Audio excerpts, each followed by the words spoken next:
एक छोटी सी पुरानी वाणी है।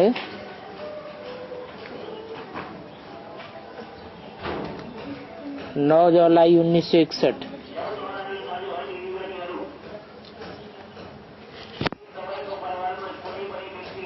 बाप की याद से हमारी आत्मा प्योर होती जाती है और आत्मा प्योर होने से फिर 5 तत्व भी प्योर हो जाते हैं। पहले आत्मा, बाद में 5 तत्व। क्यों? पहले आत्मा क्यों प्योर होती है, 5 तत्व क्यों नहीं प्योर होते? 5 तत्वों का ये शरीर पहले प्योर क्यों नहीं हो सकता? क्योंकि आत्मा चैतन्य है और 5 तत्व जड़त्वमयी है। तो आत्मा का कनेक्शन परम पिता परमात्मा से जल्दी जुट जाता है और जड़ तत्व न समझ पाने के कारण जल्दी जुड़ते नहीं हैं, इसलिए पवित्र नहीं बनते हैं। उनको संग का रंग इतनी जल्दी नहीं लगता है।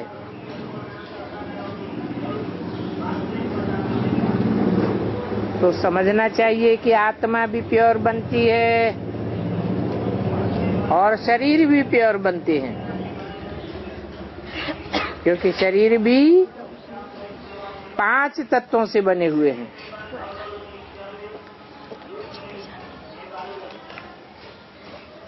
देखो, सतयुग में कृष्ण कितना फर्स्ट क्लास है।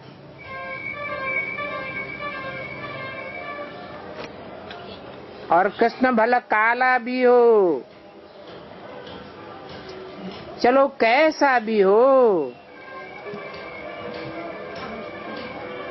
तो भी खींचेगा जरूर। क्यों?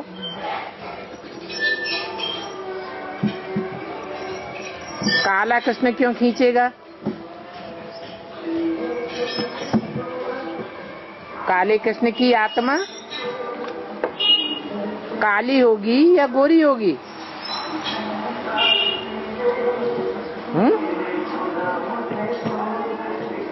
काला कृष्ण है तो आत्मा तो काली ही होगी। और काला कृष्ण, गोरा कृष्ण दोनों तो संगम पर होते हैं। सतयुग में तो गोरा ही होगा, शरीर भी गोरा तो आत्मा भी गोरी। संगम में पहले काला और बाद में गोरा बनता है। तो बल कृष्ण काला भी हो,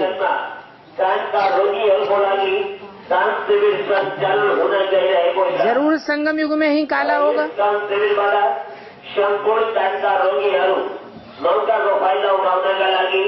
संगम में काला, फिर इतना फर्स्ट क्लास कैसे हो सकता है? क्योंकि हम जानते हैं संगम में कृष्ण जब काला होता है तो शिव उसमें प्रवेश होता है। ये संगम भी कृष्ण की बात है। सतयुग के गोरे कृष्ण में तो प्रवेश होता ही नहीं।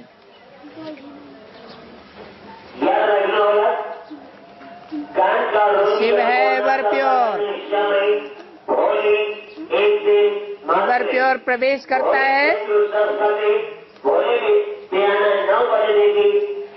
प्योरिटी की खिंचावट होती है।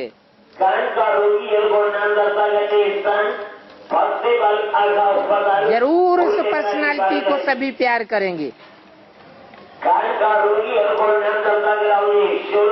मात्र 50 रुपया। राम इतना नहीं खींचेगा। नेपाल नेत्र ज्योतिषन हॉस्पिटल आशा अस्पताल फुलटेगरा नेपालीगंज। परंतु कृष्ण को इतना जरूर खींचेगा। सामुदायिक सेवा Nepaliganj. Present Nepal otology service. Ram क्यों नहीं खींचेगा? राम कहा ही तब जाता है जब फेल्योर है। कलाएं कम हो जाती हैं तो 2 कला कम होने से इतना नहीं खींचेगा।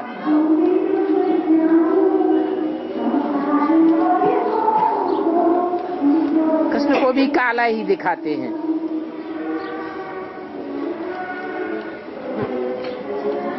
जब तुम भक्ति मार्ग में होते हो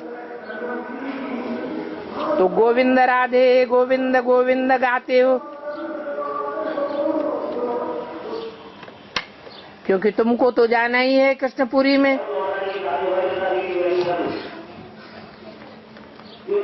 ये तो कंसपुरी है अथवा रावणपुरी है। मनुष्य तो बिल्कुल समझते ही नहीं है कि ये दुनिया ही कंसपुरी और रावणपुरी है।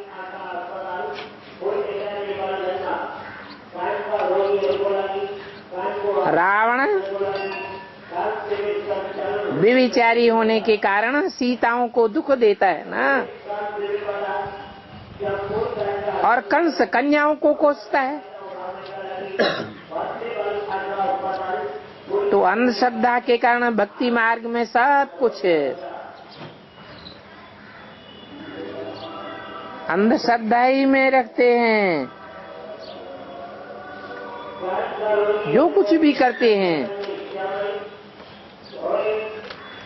वो अंधी ही भक्ति करते हैं। इसको व्यभिचारी भक्ति कहा जाता है। परंतु ये तो है ज्ञान मार्ग। ज्ञान समझ को कहा जाता है, और जहाँ समझ होती है वहाँ अंधश्रद्धा की बात ही नहीं। ज्ञान माना ही पढ़ाई।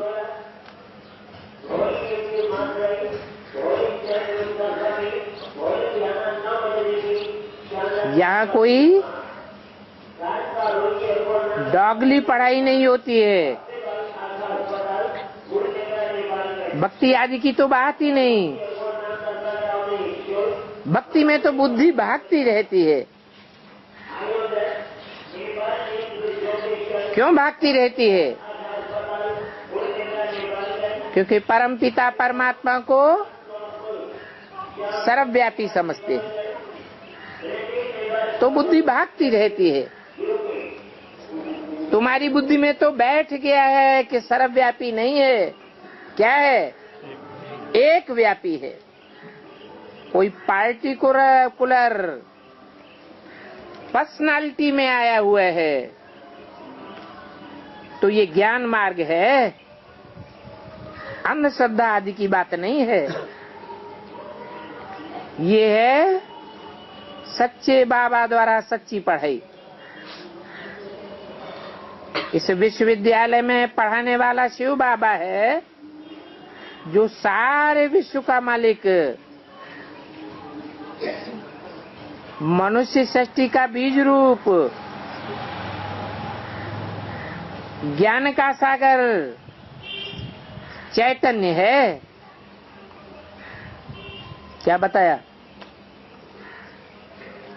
सारे विश्व का मालिक।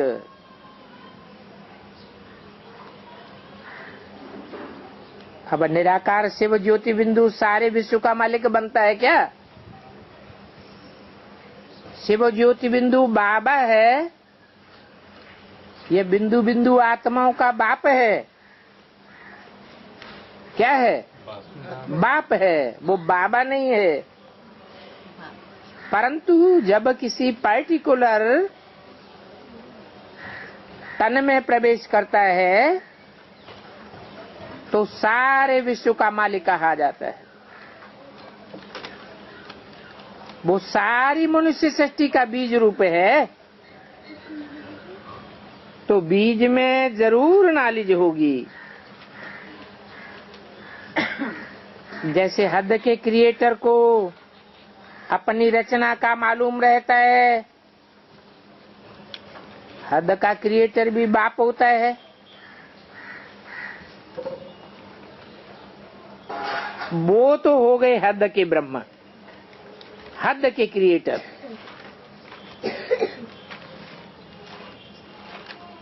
जैसे धर्म पिताएं हैं, वो भी हद के क्रिएटर हैं। हद की रचना को फॉलो किया जाता है, क्रिएटर को रचना फॉलो करती है। जैसे हद के क्रिएटर को अपनी रचना का मालूम रहता है, तो फिर रचना की पालना करते हैं। रचयिता विनाश तो नहीं करेंगे, और ये बेहद का रचयिता क्या करता है? क्रिएट भी करता है सृष्टि को, फिर सारी सृष्टि का विनाश भी कर देता है। बाबा तो बेहद का रचयिता है।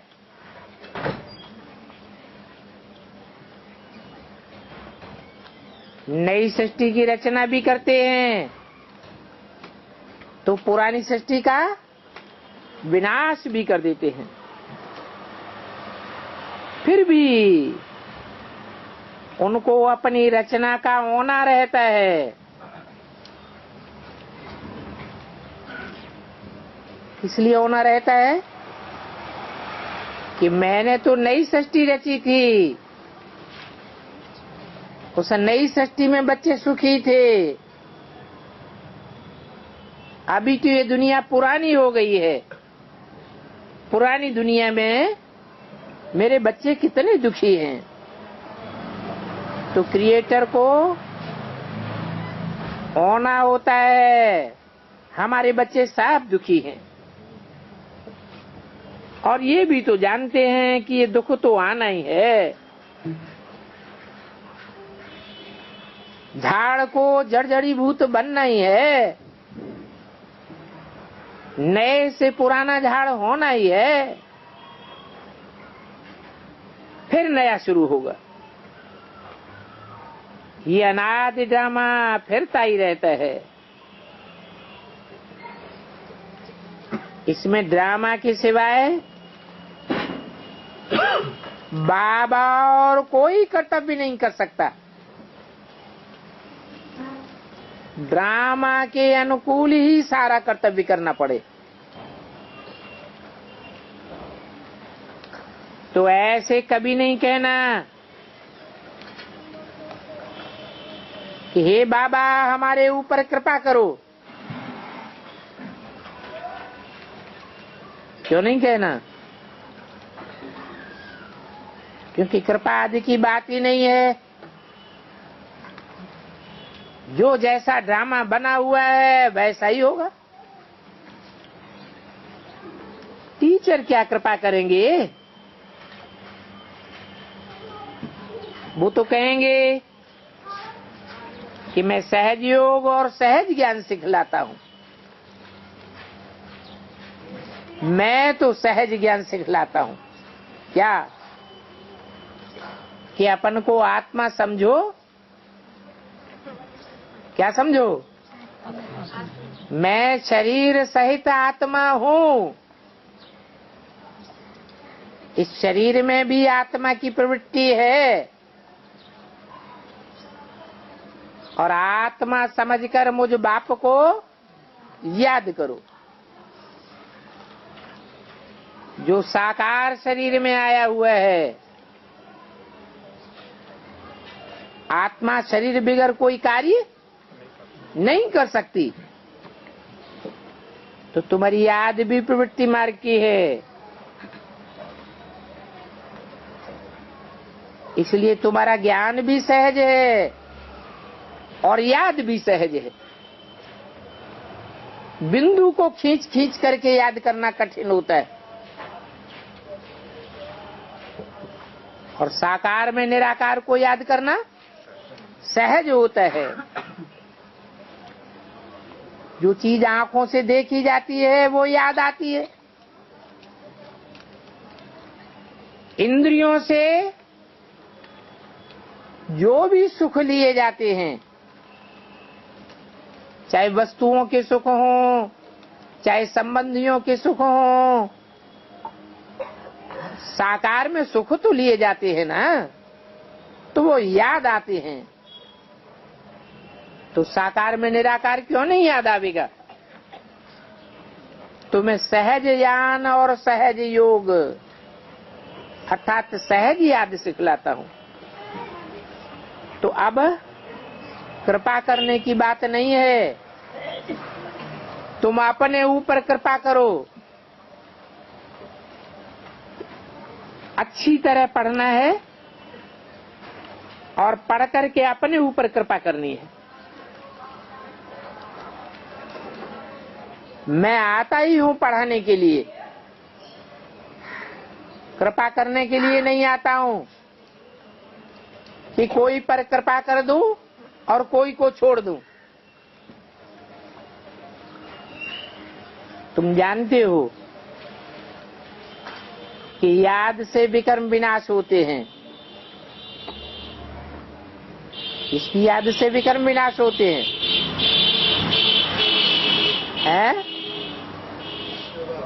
सिर्फ बिंदु की याद से विकर्म विनाश होते हैं। ये बिंदु जब साकार में प्रवेश करता है तो साकार में निराकार की याद से विकर्म भस्म होते हैं। अगर सिर्फ निराकार की याद से पाप कर्म भस्म हुए होते तो सभी धर्म पिताओं के पाप कर्म भस्म हो जाने चाहिए। परंतु तुम जानते हो कि इब्राहिम, बुद्ध, क्राइस्ट, गुरु नानक आदि के पाप तो भस्म होते ही नहीं, पूरे भस्म नहीं होते। वो सतयुग त्रेता में आते ही नहीं। क्यों नहीं आते? क्योंकि उनकी आत्मा 16 कला संपूर्ण संपन्न नहीं बन पाती। तुम्हारा सहज राजयोग है, उनका निराकार को याद करना कठिन हो जाता है। इसलिए वो 16 कला संपूर्ण या 14 कला संपूर्ण या 8 कला से ऊपर जा ही नहीं पाते, और तुम तो 16 कला संपूर्ण बनते हो। तो जितना पढ़ेंगे उतना तुम ऊंच पद पावेंगे। ऊंच पद का सारा मदार पढ़ाई के ऊपर है, अर्थात तुम्हारे अंदर जितना ज्ञान होगा, जितनी ज्ञान की गहराई होगी, उतना तुम ऊंच पद पावेंगे। तुम कहेंगे हमारी बुद्धि में धारणा नहीं होती है। अब तुम्हारी बुद्धि में धारणा नहीं होती है तो टीचर क्या करे? टीचर ने तो रास्ता बता दिया, क्या करो? साकार में निराकार को याद करो, लेकिन सीधे नहीं, पहले अपनी निराकारी आत्मा को याद करो। तो अपनी आत्मिक स्थिति से तुम्हारी निराकार की याद भी पक्की होगी, और तुम जन्म जन्मांतर के आदि हो। साकार में बुद्धि आकर्षित होने के लिए तुम्हारा अटैचमेंट 63 जन्म से साकार में रहा है। इसलिए तुम साकार के भी आदि हो, तो निराकार के भी आदि हो, और प्रवृत्ति मार्ग के भी तुम पक्के हो जन्म जन्मांतर के। इसलिए सहज रास्ता बताता हूं।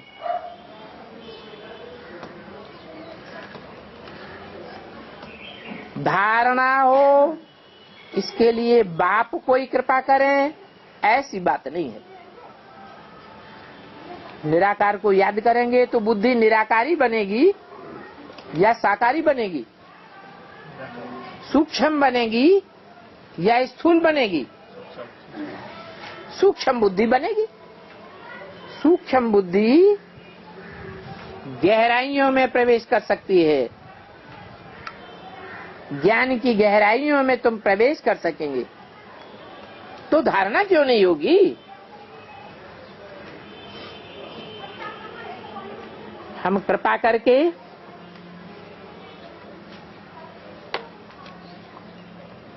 तुमको पहला, दूसरा, तीसरा नंबर में रख दूं, फिर तो सब कहेंगे हमारे ऊपर भी कृपा करो, हमको भी पहले नंबर में रखो। अब यहाँ तो ये बात ही नहीं हो सकती। यहाँ तो पढ़ाई की बात है। तुम्हारा काम है पढ़ाई से, तुमको तो पढ़ना है। मास्टर तो सबको एक जैसा पढ़ाते हैं, परंतु यहाँ तो शर्त है क्या? याद करने की शर्त तो है, लेकिन क्या शर्त है? माम एकम याद करो। क्या? कोई दूजम में बुद्धि नहीं भटकनी चाहिए। अगर भटकती है तब क्या करें? जैसे ही याद आती है फट से बुद्धि को उपराम कर दो, कट कर दो, व्यभिचारियात से दूर हो जाओ। माम एकम याद नहीं करेंगे तो तुम्हारे विकर्म कैसे विनाश होंगे? अपनी देह सहित देह के साथ संबंधों को भूल जाओ। देह के संबंध होते हैं ना, नाना, चाचा, काका, ताऊ, बच्चा, पत्नी, ये देह के संबंध भूल जाओ। योग बल से विकार सब भागते जाएंगे। ये विकार निकलने तो जरूर हैं।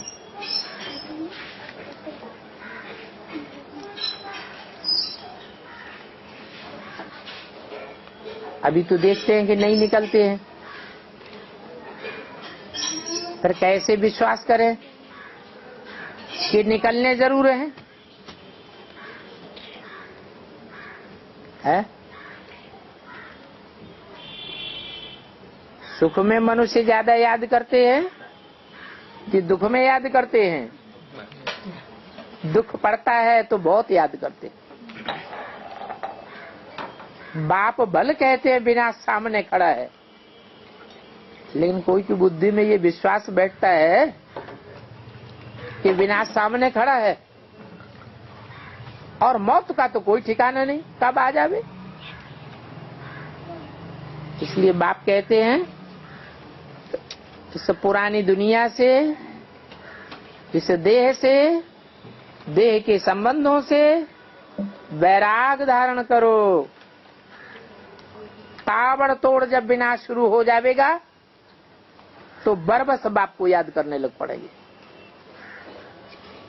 जो नहीं याद करते हैं वो भी याद करने लग पड़ेंगे।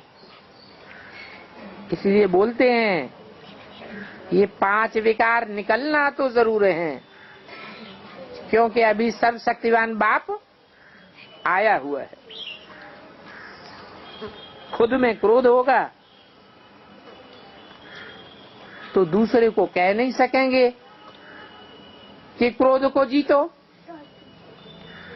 मेरे में ही क्रोध है।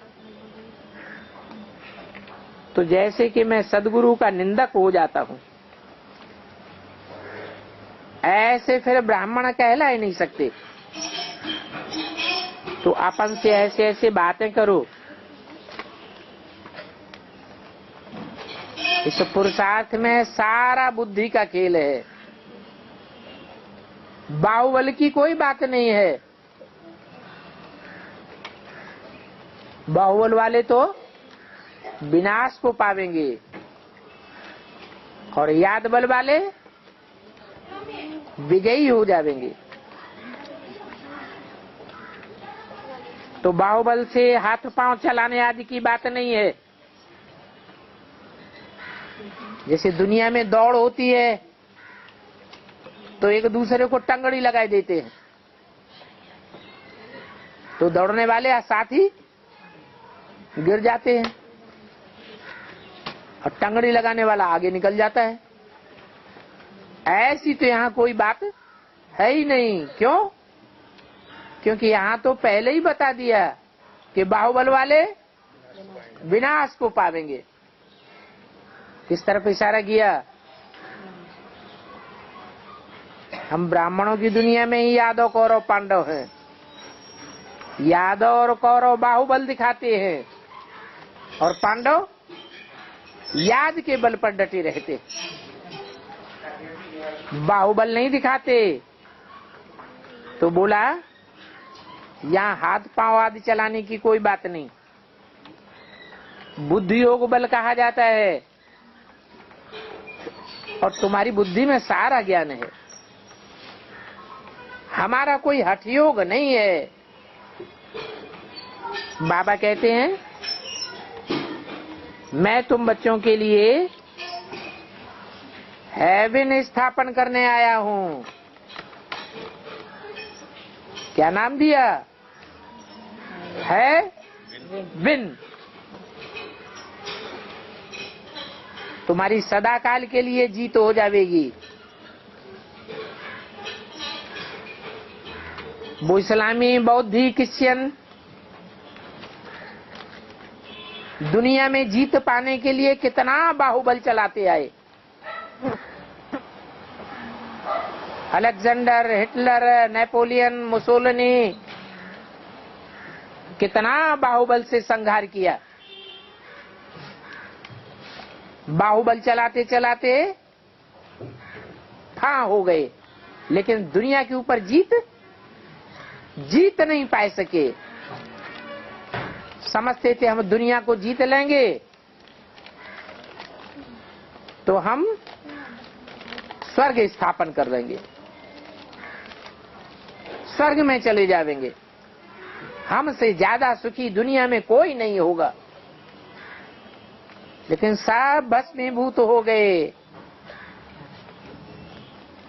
इसलिए नियम है कि बाहुबल से कोई दुनिया में विश्व की बादशाही नहीं पा सकता।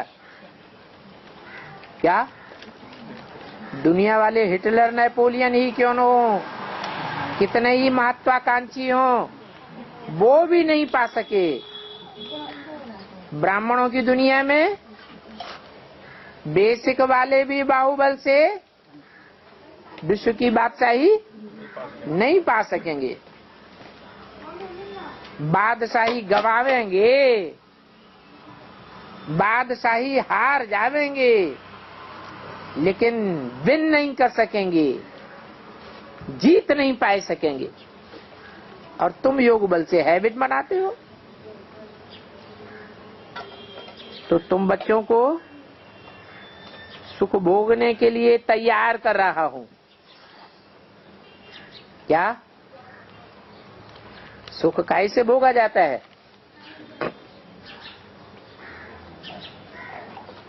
आत्मा की शक्ति होगी, बुद्धि योग बल होगा तो सुख भोगेंगे।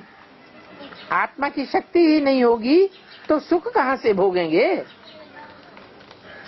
इंद्रियों में शक्ति होती है तो सुख भोगते हैं। और बुढ़ा हो गया, इंद्रियों में शक्ति ही नहीं रही तो सुख भोगेगा क्या? लेकिन इंद्रियों से भी जास्ती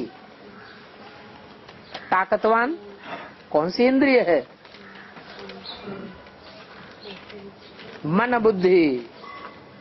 मन बुद्धि के आधार पर इंद्रियों के भोग भी भोगे जाते हैं। तो मन बुद्धि ही मूल है जिसे आत्मा कहा जाता है। ये आत्मिक सुख देने के लिए बाप तुम बच्चों के सामने आया हुआ है। तो हर एक को ये बुद्धि योग बल का पुरुषार्थ करना है और बैगर टू प्रिंस बनना है। इसमें बाहुबल चलाने की बात नहीं है, त्याग और तपस्या की बात है। त्याग करते करते बल बैगर बन जाए।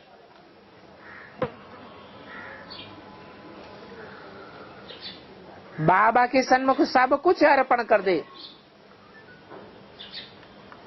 तो बाबा गारंटी करते हैं कि मैं तुमको बैगर से प्रिंस बनाऊंगा, full beggar to full prince बनाऊंगा।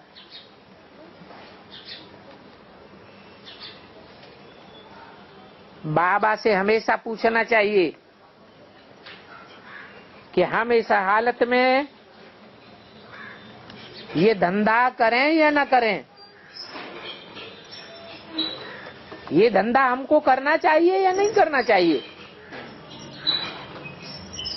मान लो गवर्नमेंट की तरफ से हमको बहुत फायदेमंद धंधा मिल रहा है, शराब बेचने का ठेकेदारी मिल गई और करोड़ों की कमाई होनी है उसमें। तो ऐसे नहीं कि दिल ललचाए आवे और हम श्रीमत लिए बगैर वो धंधा शुरू कर दें। हर हालत में बाप से पूछना है। कई कहते हैं बाबा बहुत आते हैं धंधे धोरी वाले, हमको लुभाते हैं कि ये धंधा करो। बाबा कहते हैं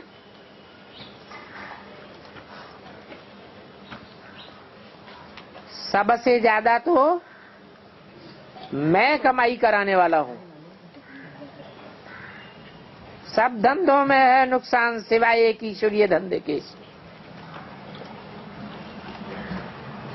इंद्रियों से कोई भी पाप कर्म नहीं करना है।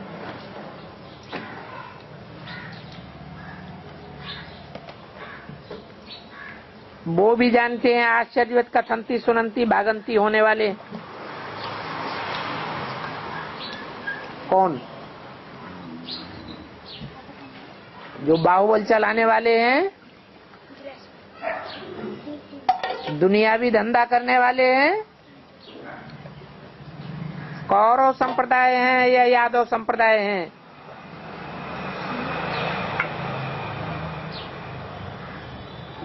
ब्राह्मणों की दुनिया में भी बैठे हुए हैं। बाबा खुद कहते हैं कि बच्चे मुझे फारकती दे जाते हैं। ये वंडरफुल बाबा है और वंडरफुल ज्ञान है। और तुम्हारे लिए जिस बैकुंठ की रचना करता हूं वो बैकुंठ भी वंडरफुल है।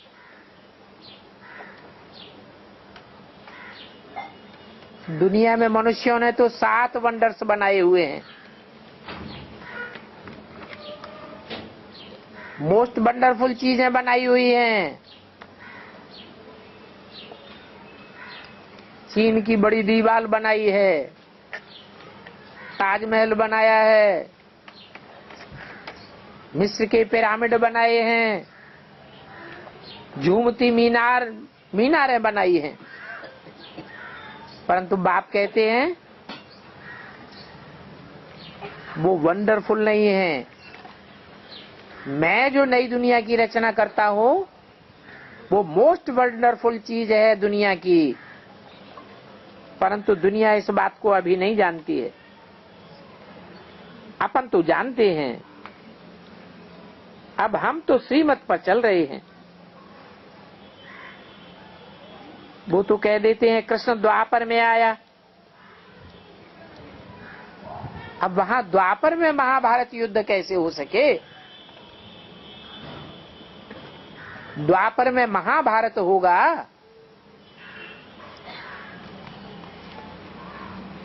कि कलयुग में होगा? सब धर्म कहाँ इकट्ठे होते हैं? जो बोला सर्वधर्मान परित्यज्य, सब धर्मों को छोड़। द्वापर में सब धर्म होते हैं क्या? द्वापर में तो सिर्फ इस्लामी, बौद्धी, क्रिश्चियन आते हैं, बाकी तो धर्म कलयुग में आते हैं। तो सब धर्म इकट्ठे होते हैं कलयुग के अंत में, तब महाभारत युद्ध की क्षमा बन जाती है। तो द्वापर में महाभारत युद्ध नहीं हो सकता। और द्वापर के अंत में अगर कृष्ण ने आकर के गीता ज्ञान सुनाया, महाभारत युद्ध कराया, तो क्या पापी कलयुग की स्थापना की? महाभारत के बाद कौन सा युग आता है? कलयुग आता है। कहते हैं कलयुग में राजा परीक्षित का राज्य हुआ। तो पापी कलयुग स्थापन करने के लिए भगवान आता है क्या? भगवान उद्धार करने के लिए आता है कि दुनिया को नीचे गिराने के लिए आता है? ऊंचा उठाने के लिए आता है।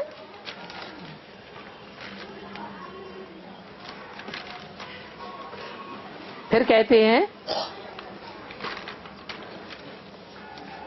कि वहां नई दुनिया में रावण और कंस आदि भी थे।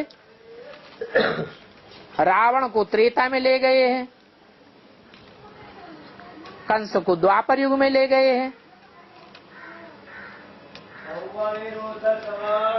अब बाप तो हेवन स्थापन करने आते हैं। अब नई नई मशीनरी निकलेगी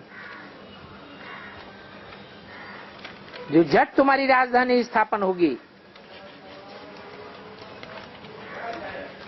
इसलिए कहते हैं ये भारत बड़े से बड़ा तीर्थ है।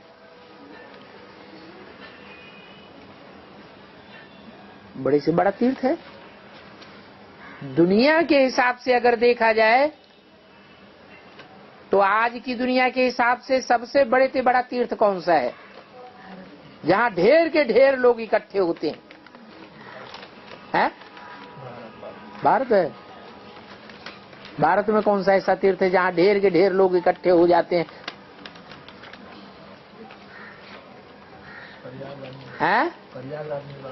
प्रयागराज में सिर्फ भारत के ही इकट्ठे होते हैं ना। और काबा में, मक्का मदीना में मुसलमानों का कितना झुंड इकट्ठा होता है, कोई गिनती भी कर न सके।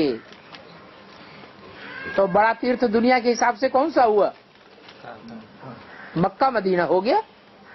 लेकिन बाप कहते हैं ये भारत ही सबसे बड़े से बड़ा तीर्थ बनता है। कब? जब प्रैक्टिकल में, साकार तन में बाप इस सृष्टि पर प्रत्यक्ष होते हैं, तो सारी दुनिया के जो भी हिंदू, मुसलमान, सिख, ईसाई हैं, जो भी गॉड फादर को मानने वाले हैं, वो सब बाप से मिलन मनाने के लिए भारत की ओर दौड़ते हैं। यहाँ ही शिव बाबा सारी दुनिया को मुक्ति और जीवन मुक्ति देते हैं।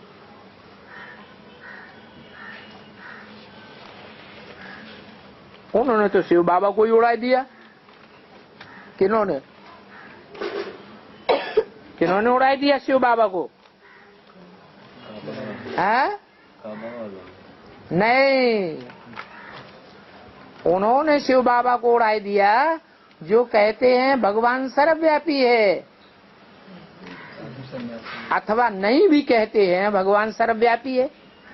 ये कहते हैं कि भगवान सर्वव्यापी नहीं है, परंतु एक बात छुपाए लेते हैं। क्या? एक व्यापी कहाँ है? वो तो बताते ही नहीं, अंदर से जानते भी हैं, अंदर से फीलिंग भी आती है कि भगवान बाप आया हुआ है।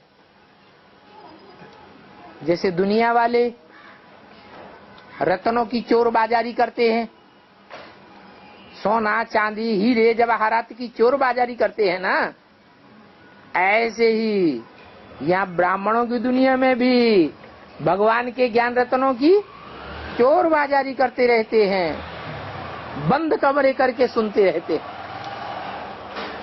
देखते रहते हैं। अपने फॉलोअर्स को नहीं सुनावेंगे, खुद बैठ सुनेंगे।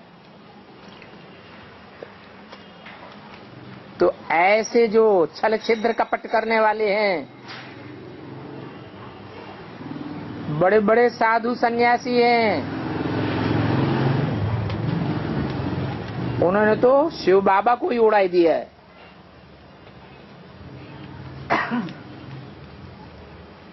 सोमनाथ का मंदिर ही खलास कर दिया। सोमनाथ का मंदिर किसने बनवाया था? विक्रमादित्य ने बनवाया था द्वापर के आदि में। यहाँ संगम में शूटिंग होती है। संगम युग में जब द्वापर युग की शूटिंग हो रही थी, कब होती है द्वापर युग की शूटिंग?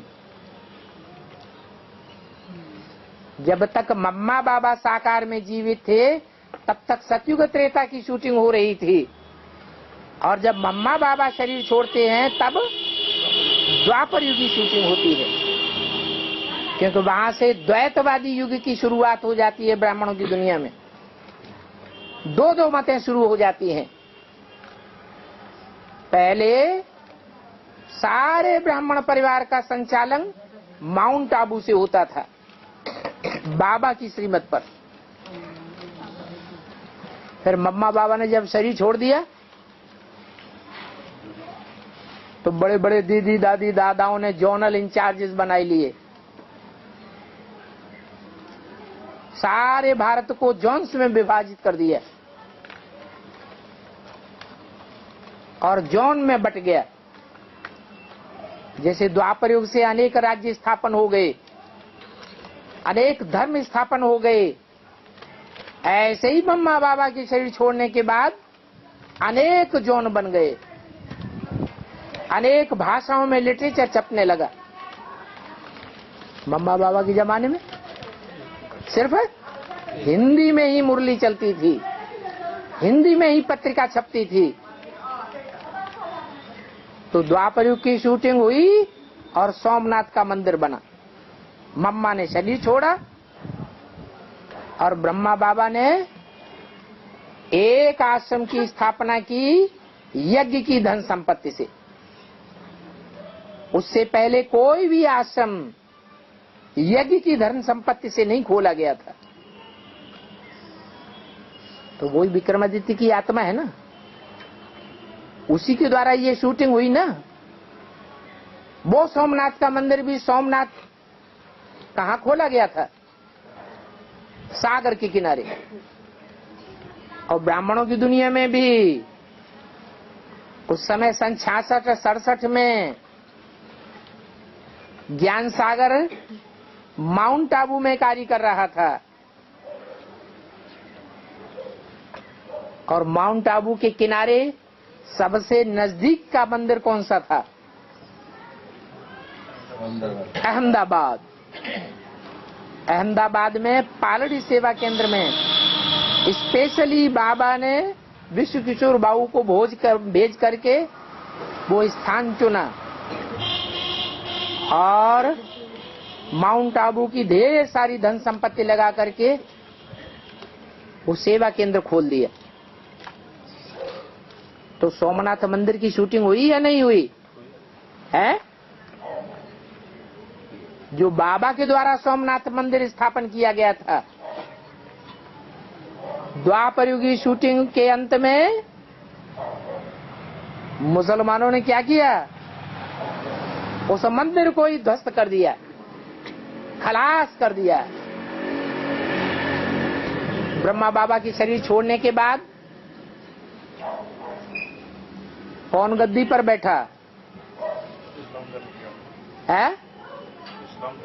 जरूर कोई मुस्लिम धर्म इस्लाम धर्म में कन्वर्ट होने वाली आत्मा गद्दी पर बैठ गई। ये तो सब भक्ति मार्ग में होता है। एक गुरु मर जाता है तो उसका चेला गद्दी पर बैठ जाता है। ऐसे ही यहां भी हुआ। ब्रह्मा बाबा भी कहते हैं सभी सितारों में सबसे जास्ती खातिरी होती है किसकी? कुमारिका का नाम लिया।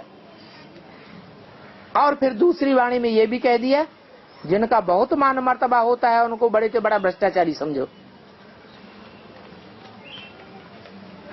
और कुमारिका दादी खुद भी कहती थी कि मम्मा बाबा की गद्दी तो मैं ही लूंगी। मम्मा बाबा सतयुग में जाकर के नारायण बनेंगे तो उनकी गद्दी नशीन कौन बनेगा? किसको ज्यादा विश्वास? कौन फकुर से बोलता था? कुमारिका दादी बोलती थी। और ब्रह्मा बाबा ने भी अपने जीवन काल में सबसे जास्ती विश्वासी किस व्यक्ति को चुना? जिसके ऊपर यज्ञ का सारा कारोबार सौंपा हुआ था, विश्व किशोर भाऊ। कराची में विश्व किशोर भाऊ का मुसलमानों से सारा लेन देन होता था। वो एक ही व्यक्तित्व ऐसा था जो मुसलमानों से सारी रसद लाता था और यज्ञ में देता था। बाहर की दुनिया से भी पूरा कनेक्टेड था और अंदर की दुनिया से भी पूरा कनेक्टेड। बाकी सब ब्राह्मण बाबा के संसर्ग संपर्क में आते थे, बाबा को देखते थे, बाबा से पढ़ते थे और वो बाहर की दुनिया में भी कनेक्टेड था, अंदर भी आता जाता था। तो रिजल्ट क्या हुआ? विश्व किशोर की बुद्धि में ज्ञान का एक भी बूंद नहीं बैठा। बरबस होकर के बाबा को ज्ञान की सारी बादशाही किसको सौंपनी पड़ी? ज्ञान का जो सारा ताज है लिटरेचर वगैरह छपाने का, वो किसको काम सौंपना पड़ा? जगदीश भाई को सौंपना पड़ा। जबकि बाबा जानते थे कि जगदीश भाई आर्य समाज से आए हैं, जो अंतिम जन्म में भी आर्य समाजी था। वो संगम युग के आदि के जीवन में कौन से धर्म का रहा होगा? कौन सी धर्म की शूटिंग करेगा? आर्य समाज की शूटिंग करेगा। तो विश्व किशोर भाऊ भाइयों में और कुमारिका दादी कन्याओं माताओं के बीच बाबा के सबसे जास्ती वफादार नजदीक रहे। तो सतयुग में भी गद्दी नशीन कौन बनेगा? मम्मा बाबा की, कुमारिका दादी और विश्व किशोर। वो कहते भी थे यहां भी मैंने बाबा की गद्दी ली है और वहां भी मम्मा बाबा की गद्दी नशीन बनूंगी। तो सेकंड नारायण की शूटिंग तो उनकी हो गई। जो सतयुग में सेकंड नारायण बनता है वो ही द्वापर के आदि में जाकर के सेकंड धर्म पिता का आधार बन जाता है। 7 नारायण हैं सतयुग के, उत्तरोत्तर कम कलाओं वाले। वो 7 ही नारायणों में नंबरवार एक एक करके ऊपर से आने वाले धर्म पिता हैं, इब्राहिम, बुद्ध, क्राइस्ट प्रवेश करते रहते और अपने अपने धर्म की स्थापना करते। तो कुमारिका दादी के डायरेक्शन से वो अहमदाबाद का पालड़ी सेंटर तोड़ दिया गया। जैसे आज की दुनिया में सोमनाथ मंदिर दूसरे स्थान पर बना दिया गया है, आज से 100-200 साल पहले। 1000 साल पहले मंदिर तोड़ा गया था। द्वापर युग की शूटिंग के अंत में सन 73 में, और जब मेले मलाखड़े शुरू हुए, दिल्ली में पहला मेला शुरू हुआ। दुनिया की आबादी तीव्र गति से बढ़ती है मेले मलाखड़ों में। मेलों में मैला इकट्ठा होने लगता है दृष्टि बत्ती के गंध से। तब वो मंदिर उजाड़ दिया जाता है सोमनाथ मंदिर जो ब्रह्मा बाबा ने स्थापन कराया था, राजा विक्रमादित्य की सोल ने स्थापन कराया था, वो मंदिर उजड़ गया। बाद में जैसे हिस्ट्री में आज से 200 साल पहले सागर के किनारे पर दूसरी यादगार खड़ी कर दी सोमनाथ मंदिर की, ऐसे ही पालड़ी एरिया के एक किनारे पर दूसरा मंदिर बना के खड़ा कर दिया गया, जिसका नाम रख दिया पालड़ी सेवा केंद्र। अब ऐसा करने से कोई पुराने मंदिर को भूल जाएगा क्या? हिस्ट्री से उतर जाएगा क्या? नहीं। तो बताया कि उन्होंने तो शिव बाबा को ही उड़ाई दिया। क्या कहते हैं कि असली भगवान का पार्ट तो ब्रह्मा का है, शंकर तो है ही नहीं, शंकर होता ही नहीं। मुरली में बाबा ने बोला तुम शंकर को काटो मत, ये मत बोलो शंकर है ही नहीं। शंकर तो है परंतु उनका पार्ट नहीं है। पार्ट कर्मेंद्रियों से बजाया जाता है या मन बुद्धि से बजाया जाता है? कर्मेंद्रियों से बजाया जाता है। और शंकर को याद में बैठे दिखाते हैं या कर्मेंद्रियों से उछल कूद मचाते हुए दिखाते हैं? याद में बैठे हुए दिखाते हैं। ये कोई काम करना नहीं हुआ, इसलिए बोला शंकर तो कुछ करते ही नहीं हैं। शंकर तो याद में बैठ करके बुद्धि को घुमाने का काम करता है। सबके ओर प्रेरक हृदय दीन बंधु रघुनाथ, ऐसे रामायण में भी भगवान के लिए बोला हुआ है। अच्छा, ओम शांति।